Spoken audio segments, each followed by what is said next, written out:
Namaste, I am Dr. Kiran, orthopedic and spine surgeon. This is episode 9 of Teleconsult Doctor. Today I present a very unique case. See, if somebody has a fracture, it is very easy to diagnose. If they have some kind of, most of the common things are easily picked up. Sometimes the diagnosis is right there, glaring at us, and it becomes very difficult to pinpoint. I'm talking about 3 orthopedic surgeons, 1 neurosurgeon, including me. So, what happened? A 42 years male, active man, also taking part in regular sports, developed pain in the mid back around the thoracic 11 and 12. He has pain. He has also some pain in the front of the chest. He went to various doctors and he was not getting relieved. He is a diabetic under treatment.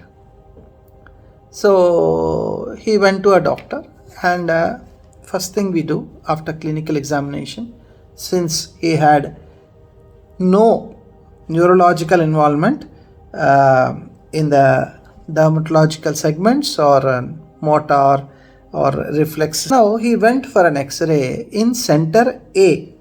I was 99% right in my diagnosis.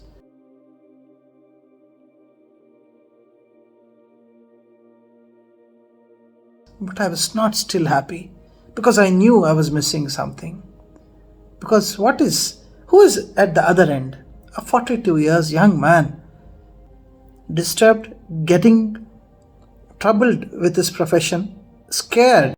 The X-ray in center A was reported as thoracic 11-12, destructive lesion in the disc and the vertebrae.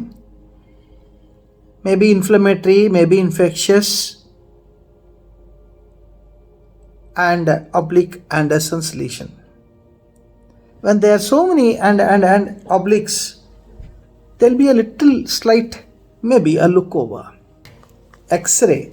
The X-ray also showed not only destruction, a kyphosis of around 40-45 degrees of Cobb's angle. And there was also destruction of the vertebral body. He was having very severe pain. Since 6 months it was increasing, it was not decreasing. 6 months. So in this situation, he went to an orthopedic surgeon in my place in India. So there he was advised bed rest and an MRI scan. He was advised some steroids, painkillers, and kept under observation in wait for the MRI report. The MRI report came. It was diagnosed as a chance fracture. Now, my friends, what is a chance fracture of the vertebrae? Commonly known as the seat belt injury. Commonly known as a seat belt injury. So, it is a flexion. It is a flexion and distraction. There is distraction posteriorly and flexion in the anterior parts, where there is crushing in the anterior part of the vertebra, whereas there is ligamentous failure in the posterior part. And also fracture, horizontal fracture extending from the anterior to through the pedicles through the spinous process. 3-column fracture. And it is an unstable fracture which has to be treated either by conservative or surgical method, depending on the recovery, depending on, there are so many factors, fitness, insurance or no insurance, so many things come into play. That was the diagnosis. At this point, somebody told him that Dr. Kiran is there, is a good friend of mine, why don't you?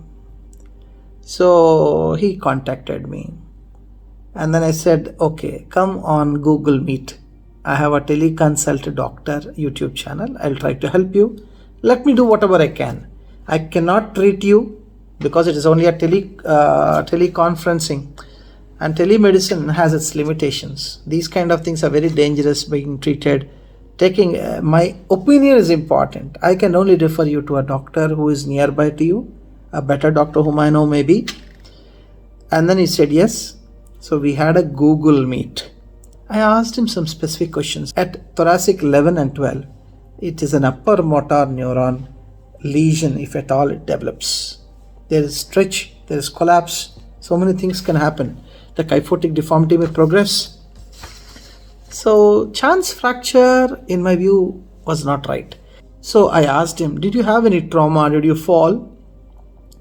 No, doctor. I said, your X-ray report mentions calcification of the ligaments. Do you have any stiffness in the spine? Sometimes, doctor. Right.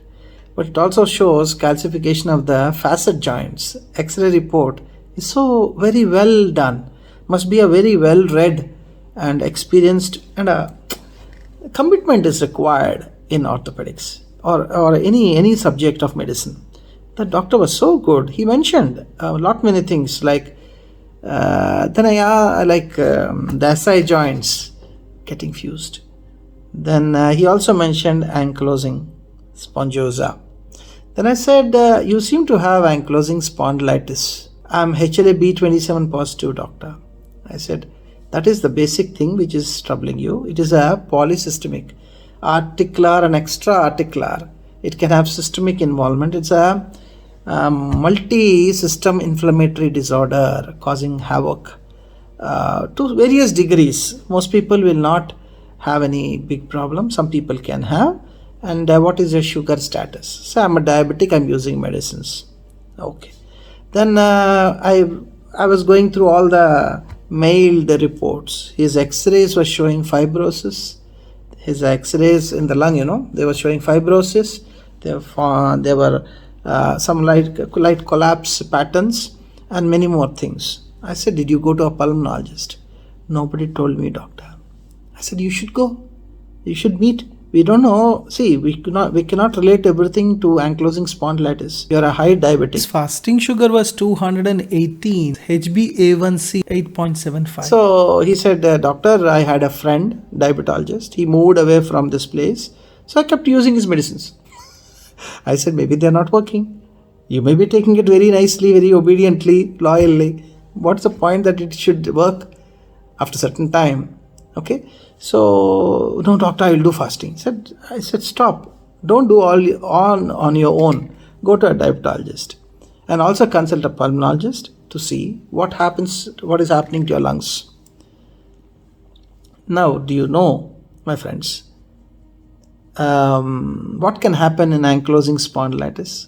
It's a very rare disease. What is the incidence of ankylosing spondylitis? 0.4 to 1.4 per 100,000 patients. Of them, this Anderson's lesion has an incidence of 1.4 to 25% in ankylosing spondylitis patients. My diagnosis when I said it is involving the vertebrae, it is involving the disc. Both are involved.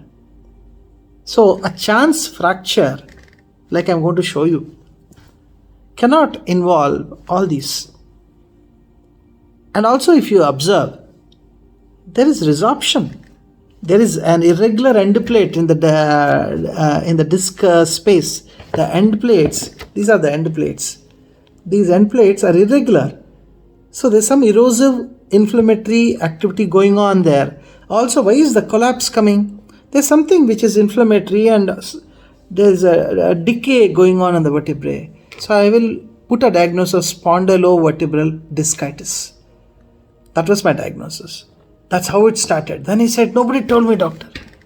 I said, please, let me not comment on anybody else. I will do my work. This is my diagnosis. So let's go about. Then he said, doctor, what should I do? Then I said, how are you feeling? I was advised bed rest, strictly bed rest, doctor, but I'm walking a little. After say 150 steps, I'm not able to walk anymore. Too much pain, and also nowadays I'm getting pain just below the umbilicus.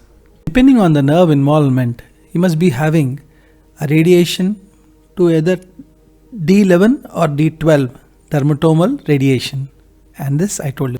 Do you have any spasticity, like springiness when you walk, urine, bowel, bladder, any problems, sexual dysfunctions, or any other kind of change? He said, except severe pain and guarding. And I told him, just get up and sit down. He was getting up like this and getting down. It could be ankylosing spondylitis, the stiffness. We call enthesopathy, Schober's test, spine mobility test, the chest expansions. All these were reduced. Yeah, they'll be reduced naturally when there is calcification of the costovertebral, the sternocostal plate, all the junctions and various levels of joints are all calcified. You'll have this restrictive lung disease. That explains the fibrosis and the collapsed patterns and the opacities, clumps and lumps. They may coalesce and they may form cystic presentations. They may lead to fibrosis. So these things I had in mind. I didn't want to tell him all of a sudden. All the subject, if I push it onto him, he'll get scared. If I'm a patient, I'll get scared. So I told him, please consult a pulmonologist. I'm still waiting. I didn't tell him. I'm just waiting. He didn't go to a pulmonologist since almost 1 month now. We get desperate, we get frustrated, we get vexed up going to doctors. I understand, but I have to tell him. And I decided I will tell him shortly to take care. Because he has to go to a rheumatologist now. In addition to a neurosurgeon. Because he is developing the kyphosis, the kyphosis is producing some problems. So he asked me, doctor, why can a trauma occur? Like fracture occur, chance fracture, how can it occur? I said, it's not chance fracture. The failure could be due to stress, a stress injury. Maybe, how can it occur, doctor? Then I gave him an example of a beautiful pole vaulter. There are athletes who come running, they pull the pole and then jump over a horizontal bar and they fall down. That is the height they reach, they cross, they clear the bar and they get the medals, Olympic medals, this, that. Now I told him, when the liver arm is long and then jump, the liver arm after certain extent, torque increases, which is equal to, torque is equal to the force into distance. More the force, more the distance, torque increases and it breaks. That is why long sticks, long rods can be broken easily compared to a short stick or a rod. So maybe you may not have a trauma, like you said, but maybe you did something, seatbelt injuries and chance fracture, they are the described partners more or less. But it's also, I'm going to show you one some links, references. Check the articles which I'm just highlighting at the top or bottom. These articles will tell you that chance fracture type of injury can occur even without seat belts. Sudden deceleration, a person who's not using a seat belt, sudden deceleration, suddenly stops, he or she may get it. So this could have happened because you have a fused spine already. And also, I forgot to tell you on the X-ray what is mentioned, diffuse osteopenia. His bones were not of normal bone density, they were weak. So many things come into play when you start making a diagnosis. Now coming to this confusing chance fracture, he asked me, doctor, I'm still worried, you're telling that it is this spondylovertebral discitis you're telling. X-ray, there's an Anderson's lesion, what is all this going on? I said, also in the MRI you have a chance fracture. That's also, yes doctor, I'm also worried. I said chance fracture is a seat belt injury, more or less, flexion distraction like I explained. Just to mention to other doctors and other medicos, in 1948, George Quintin Chance was the person. George Quintin Chance was the person who described this Chance fracture, horizontal fracture. And if it occurs, how much time does it take? 6 months minimum. Now this person, if the MRI diagnosis is right, he must have healed because it's more than 6 months. Actually, he has pains in 6 years.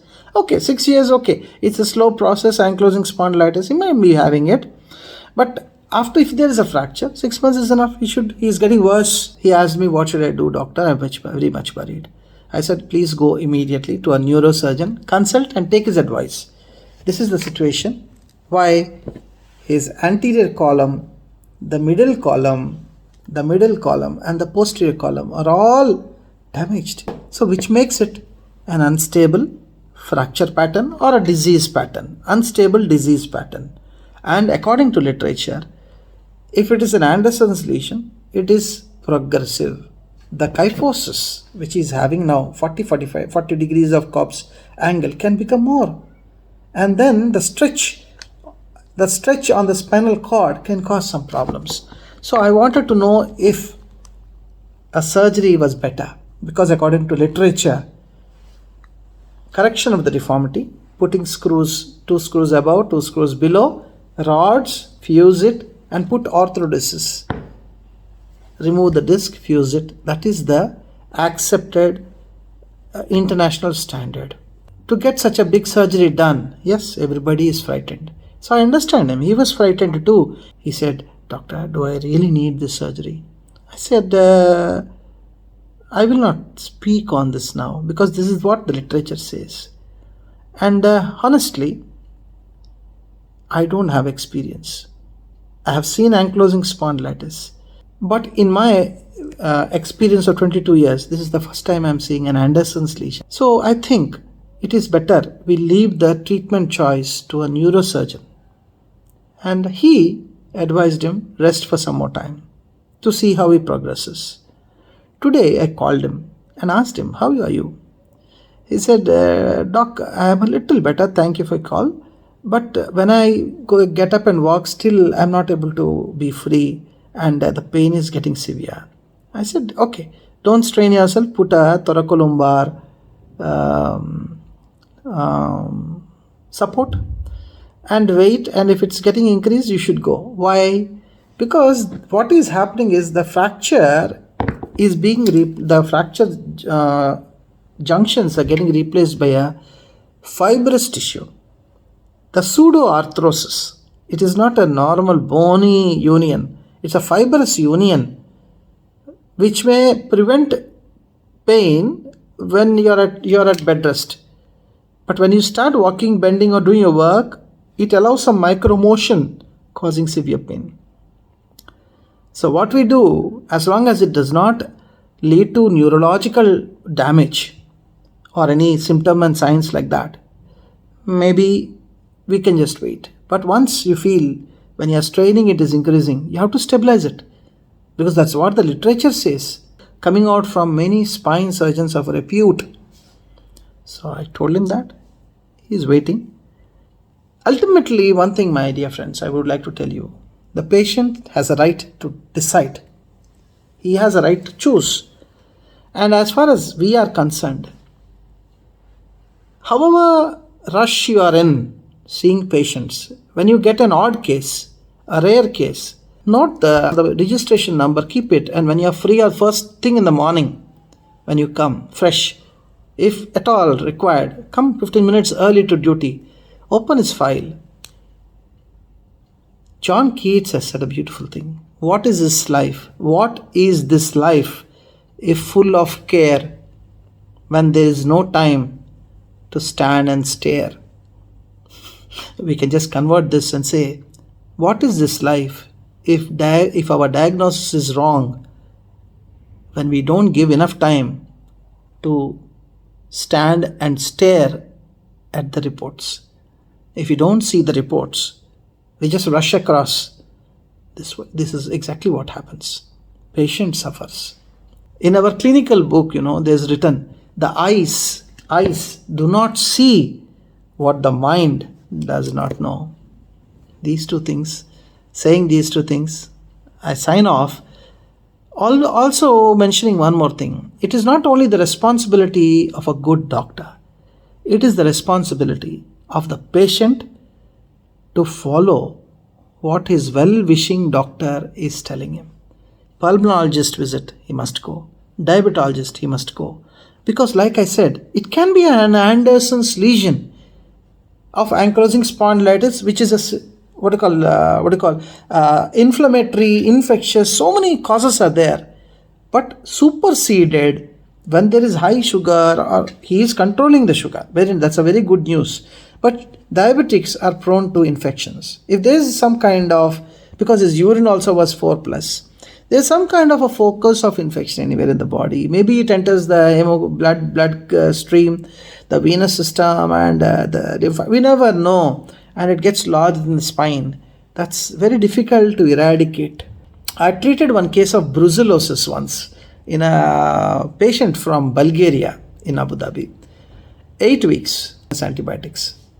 8 weeks. It got resolved. So the brucellosis test came positive, and many things. It's just beautiful. It's a happy feeling for me. No, it's not easy to diagnose. I'm not trying to say that I'm the greatest. No. Like I said, what is this life if you do not care for your patients, if you don't have time to stand and stare at the reports in front of you? So wishing my patient with this ankylosing spondylitis all the best, and I wish he goes through all the literature himself, learns more about it, learns care, so that further he doesn't end up in problems. And I strongly suggest he should go to a rheumatologist, where new drugs for ankylosing spondylitis have been introduced. I hope they work for him without any side effects, because all these biological anti-rheumatoid drugs have a lot of side effects too. So life is always a balance. Okay, now it's time for me to sign off. I'm Dr. Kiran, ortho spine surgeon. Not before telling you that I have one more case. A 13 years young boy with multiple disc prolapses in the lumbar spine, left side sciatica, numbness, toe pains. So classical SLR is positive. Straight leg raising test is not able to do it. So 13 years, surprising. But yes, it's almost my 5th case since 4-5 years. So my friends, see you again. Bye-bye.